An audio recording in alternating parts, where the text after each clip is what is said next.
So, samahan niyo ako ngayon guys. Ibebenta natin tong mga naipon kong bote. Ayan, ang laki niyan. Isang sako bag. Tapos, ayun, papunta na kami. Naglalakad lang kami. Mga 365 na lakad lang naman. Malapit lang as in. Tapos, ayun. Si Diyos ako. Tapos, ayun, naglalakad kami papunta dun sa grocery. Tapos, may nadaanan kami nagtitinda ng mga lumpia. Kaya, bumahila kami. Tikim ba, guys? Ayun yung mga price nila. Grabe. Ang mahal ng isang peraso. Tapos, ayan. Ganyan lang yung itsura niya. Ano siya? Fried siomai. Tapos itong isa parang ayun. Eto na. Bihon na may manok. Tapos ayun. Nandito na kami sa grocery. Ayan. Ayun yung machine kung saan nilalagay yung mga plastic bottle. Mga can. Tapos, ayun.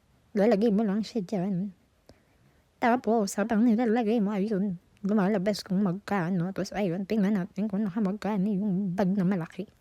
So, €25, 1.6 siya sa peso. Yun lang, bye!